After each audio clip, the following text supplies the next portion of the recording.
Hey again guys, this is another Guild Wars 2 PvP build with gameplay. This time we're on Necromancer once again. Our last Necromancer build was a power necro kind of meta build that just specialized in wells and damage. This one's more of a hybrid kind of tanky support but still deals damage, Celestial Signet Necro.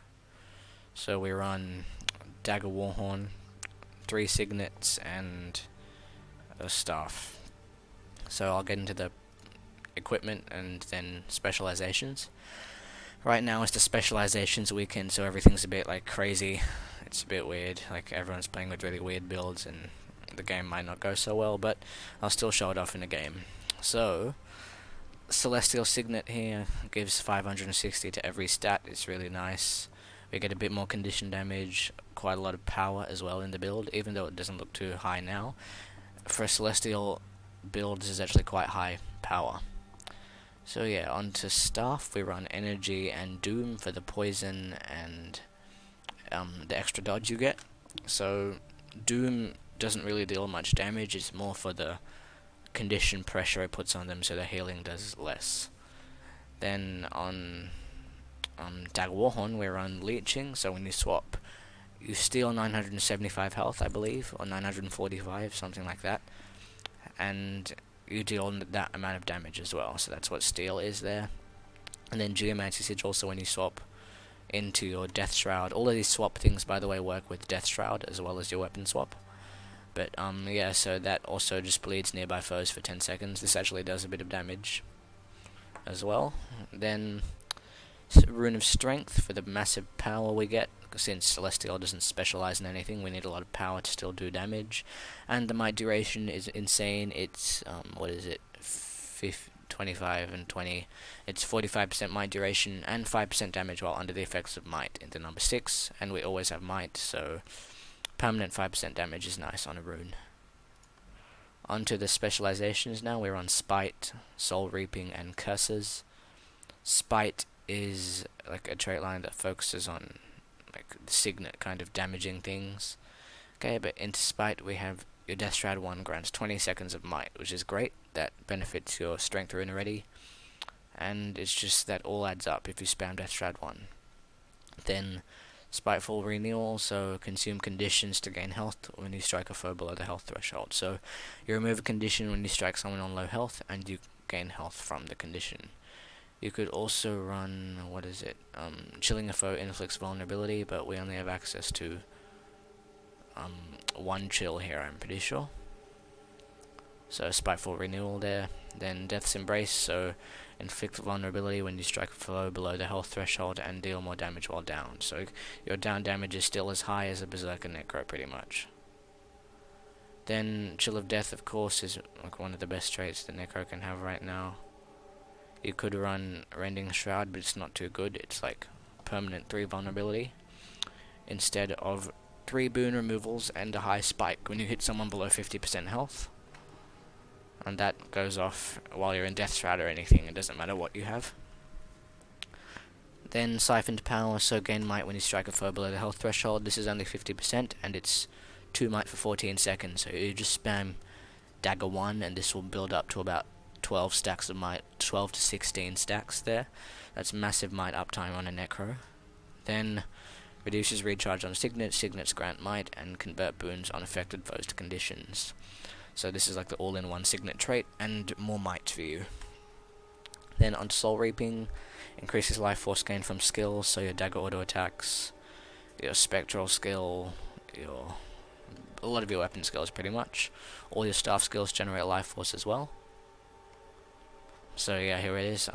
Marks generate life force when triggered, and they're unblockable. So you can use it through an engineer toolkit for block, a guardian block, warrior blocks. Yeah, just things like that. It's really useful for, and try and get the fear off when they're blocking. So then you use spectral armor when you go below 50%, and we also run spectral armor, so this is great. Try not to use it when you're close to 50% because it doesn't double up.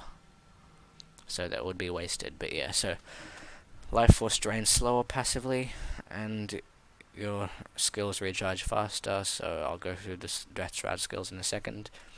Then do more damage while above 50% life force, and you deal 5% more damage while in life force, and your maximum life force pool is increased, which is great. Then death perception, of course, because 50% crit chance while in your death shroud is just OP, and because we have 30%, that brings us up to 80, and going into death shroud gives us fury, so we're at 100%, so death shroud 4 is OP. Then bleeds, crits have a chance to cause bleeding, some nice extra pressure, and bleed lasts longer. Then this is another Signet cast, so this build is focused around Signet, so that's good. You gain might, and Boon's converted to conditions. When you have 3 conditions on you, your next crit will trigger the Plague Signet. Then gain fury on entering Death Shroud. I already spoke about that. It's really nice at the start, but just it doesn't last forever. It's like 50% uptime. Yep. Then recharge on corruption skills if you choose to run Blood is Power for the extra might, and it actually deals 5,000 damage worth of bleeding to your opponent, but it gives you torment and bleeding on yourself. But Shroud skill 2 converts boons into conditions is better off with if you don't run that.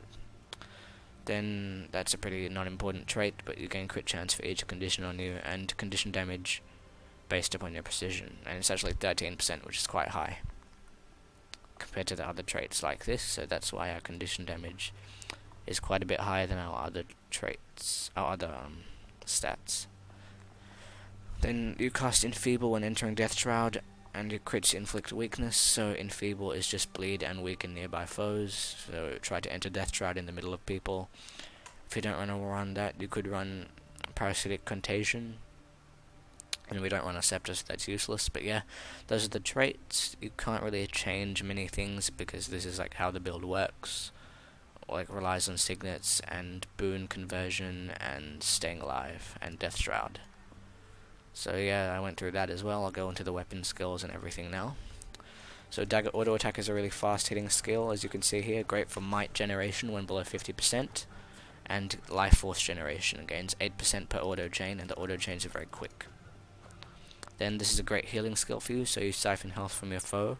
It's a pulse heal, 414 by 9, so that's about 3.6k healing, and it's on a low cooldown, and it's just good for pressuring from a decent range. Then, 1 second here. Then this is an immobilize, so it's good for setting up your other skills like Life Siphon or casting Signets, because they can get dodged, by the way.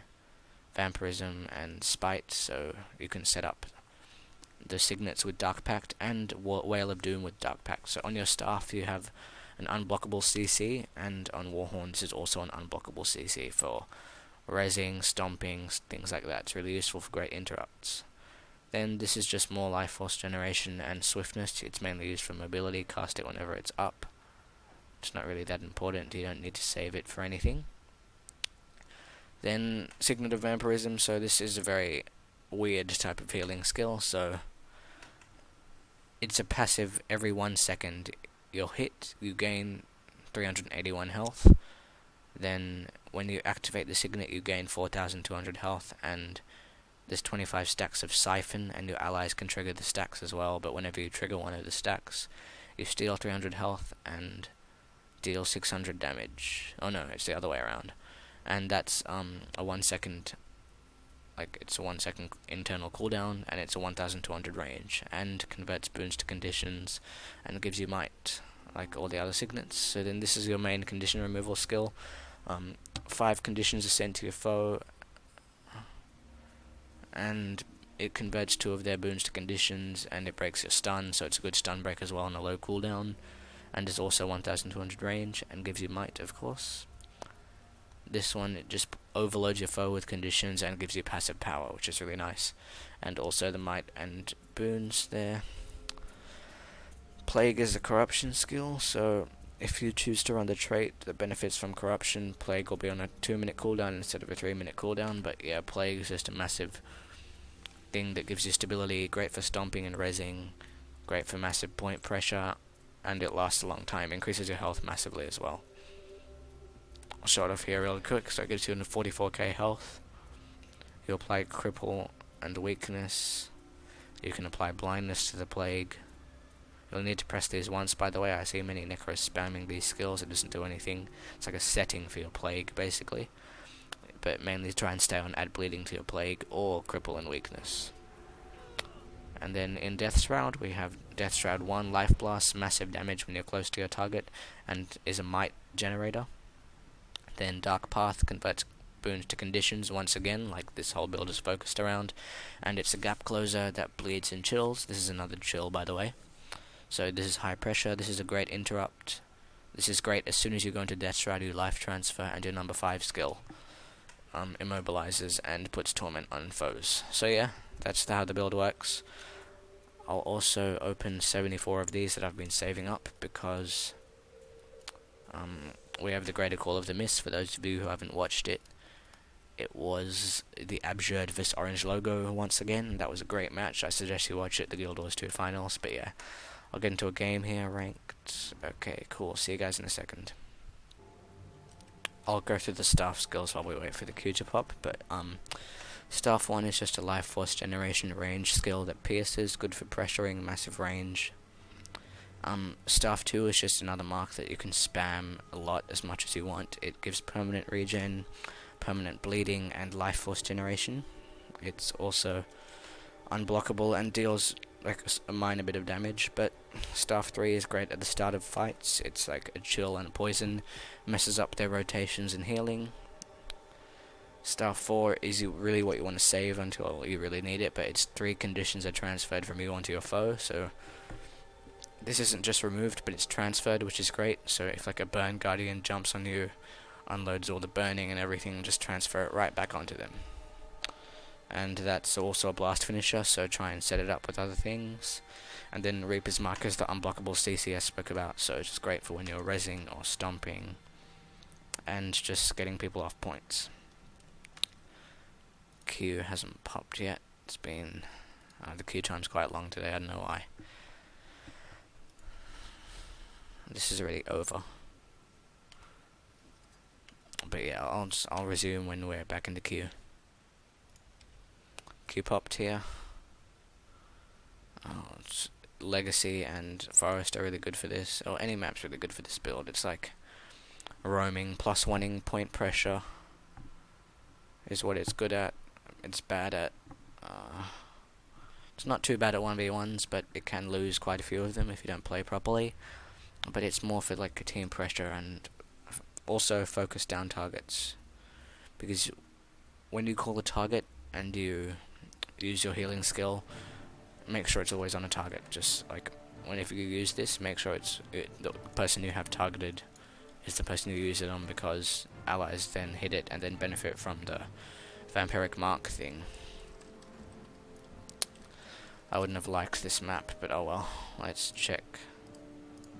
Oh wow, we're versing a 3-man party with 2 pugs against 5 pugs as usual, and we might have 1 DC. But yeah, this there's not many cool things you can do on Necro on this map, because like thieves and mesmers and Ellies and everything can just like blink up through here. Guardians can also do it now. Oh. You can also kill these, by the way, and generate life force. Just if you didn't know that. That's one good thing about Necro there. You can start the fight with some life force. Dagger auto attack always to gain life force if you're only going for life force. But staff is range pressure. Whenever you use your heal skill, switch to dagger. Whenever someone's below 50%, switch to dagger, and then just spam 1, 2, and 3. Whale of Doom when you see a good long skill that you can interrupt. I'm pretty good at that because I play interrupt mesmer, so I know what to interrupt. Looks like we have a 4v5. What can you do? Oh well. I'll just still try and get some good clips of the build off. Always pop this at the start of a match to get to points quicker. I'll turn the volume down here. Okay, I'm gonna start mid here. I might have started enemy trope if I was better at getting it down, but I have no really power damage. And this Necro is the type of staff spamming guy. Okay. Let's get some life force going. That guy's playing Reaper.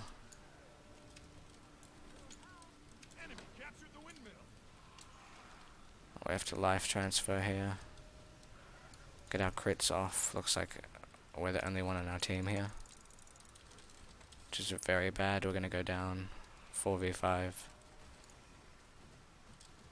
We're overloaded with every condition in the game on us. Nothing you can really do. This build only has access to like 5 condition removals, but with that there we just got shat on. We didn't even have anyone starting on points. They're gonna get triple cap. 2 guys have to fight this Cele off. This is beta weekend, by the way, so like the Cele specialization is out, and that's really fun to play around with. This team's hilarious. 1 rushed far. It took like 2 of them to fight off 1 guy on the treb, and they lost the treb. The guy who rushed far didn't even cap far, and we lost mid, which because the guy went down instantly. Gonna get life force from this. Not bad. Our life force pool is 20k, our health pool is 24k, so that all adds up. Now the Guardian is back. Wow. We're way too behind though. Also, this is your dagger. Apart from your dagger auto attack, it's still ranged, so keep that in mind. I don't know what's crippling me.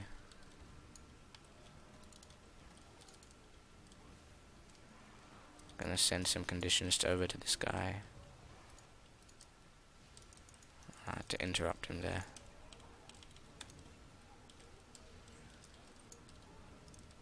Okay, I'm gonna pop my plague form. Go into the bleeding form. Add blindness to the plague. Blindness from plague is really good. The whole team's coming up here. Shit.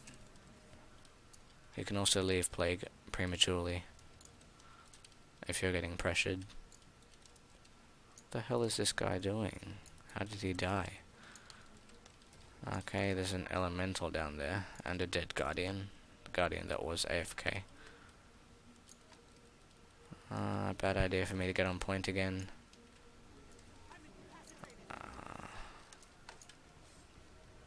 Okay, this is a Wellermancer, gonna fear him off the edge. That was pretty cool, won't lie. Oh, he's back. Back for more. Okay, this is going bad. I just went in and out there really quickly. I pressed it once, I thought, but oh well. Looks like this warrior just spams like 100 blades on point. We can still come back from this game, but it probably won't happen. Like, this guy just runs the opposite way from home when we don't have home, things like that. 150 point lead isn't too bad. If you guys haven't seen WTS, it was such a close game. They didn't even finish the game. It was like something to something in one of them. Wow, 2 are chasing off point. That's desperate. Doom Sigil. Doom Sigil lasts forever, by the way. It has no cooldown, I'm pretty sure. Try and trigger with Mark of Blood and not Chillbanes. If you stack up too much poison, it can be easily removed compared to staggering it out. Another guy who's downed. What do you know? The warrior. Okay, we got 1 down at home, it looks like. That's good. I'm gonna check on it from here. Oh shit, that doesn't look like it's going too well. That's a 2v1. Okay, gonna get my pressure off now. Okay, Necro's almost down. Death Shroud 4 here. As soon as you switch into Life Force, Death Shroud 4 straight away. And that was bad. Nothing we can really do there. I'm gonna pressure him down with my autos. And I'm gonna try and sustain here. transfer conditions. Get a heal up. I got interrupted there, that's bad. I'm gonna interrupt him back. Dark path. The Necro ran. That was fortunate. What did he think was gonna happen? Okay, I got a free cap. I held off the Ellie there, so yeah, that's what the build's good for, also holding out and sustaining in fights. I was a 2v1, and the Necro left for some reason. I'll try and get him down here, hopefully. Always start with Dark Pact, and then auto or 2. Immobilize him here. I didn't want to walk into his plague, so just pressure with Dagger 2. Get on point here, fear the Ellie. I got blinded. Gonna get my power Signet on the NG. And then Death Shard 4 here, fear the Necro off. I'm gonna convert his conditions to boons. Dark path. Then get my staff marks down. I had to waste staff 4 there just for some extra pressure. I'm gonna go into my plague form here. Oh, DDL is very hard to fight against now. It's like so powerful with the new specialization thing. All the overloads are just really like powerful. Okay, gonna have to jump down here and then go around. Okay, cool. Oh, we got 2 down here, sweet. This can also go through walls, by the way, so you could use it from under mid to hit mid. Oh, damn, that was close. Oh, I got hit by the Reaper. Reaper Necro is really fun, but it's not very, like... It's not as good as the normal stuff Necro. I'm gonna go down here. They're gonna play a pretty close rally. We're actually coming back decently. Only a 80-point lead instead of a 150-point lead. I don't know why our warrior's at Treb.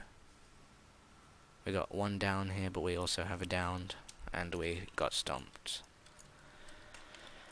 Probably lost mid now because they got a rally again. Yeah, we disengaged mid. Home is being attacked, didn't see that.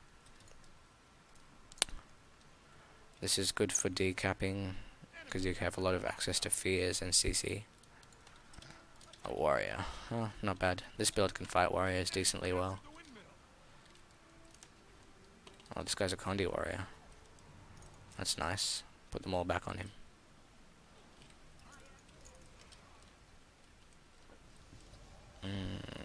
Hopefully this doesn't go too badly.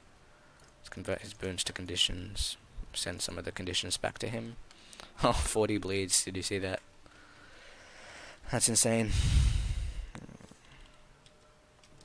But yeah, so we can hold out really well against condition builds. Because of the transfer, not because of the removal. Transfer is more important than removal. By the way. Let's just pressure him with auto attacks. Stun break also is on spectral armor. We have 2 stun breaks. We should be good at home. They have a 150-point lead again, thanks to our players.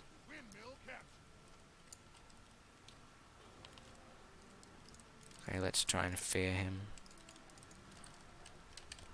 I had to fear him off point there. Oh shit, someone's coming in behind as well, the warrior. How did he get up? What the hell? Are you serious? They killed us at home. It was a 2v1. Okay, let's get him here. Make sure we don't get feared off the edge. Try and get some jukes. Try and fear him off the edge. Oh, it didn't work. I'm just gonna pressure and get on point now. Oh, we just got bombed.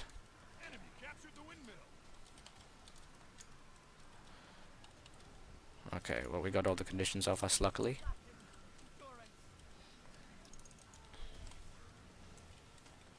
Okay, this isn't going so well. No, we're gonna go down here. Hopefully we can actually get a stomp. We have no downed pressure either. Wow, this team is just not good. But yeah, we got pretty good duels there against the warrior, and this like showed what the build is for. And we're gonna lose here in a second, but oh well. It was 4v5 at the start. We had a really bad start, like a 100-point lead. We almost came back, but we couldn't. We have an AFK now. Let's just all wait here.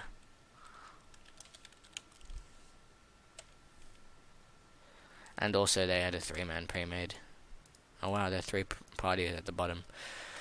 But yeah, that's the build. Those are the traits and everything, how to play, and a bit of gameplay. Hope you guys enjoy it. Check out some of my other build videos. This is Celestial Signet Necro, and see you guys next time.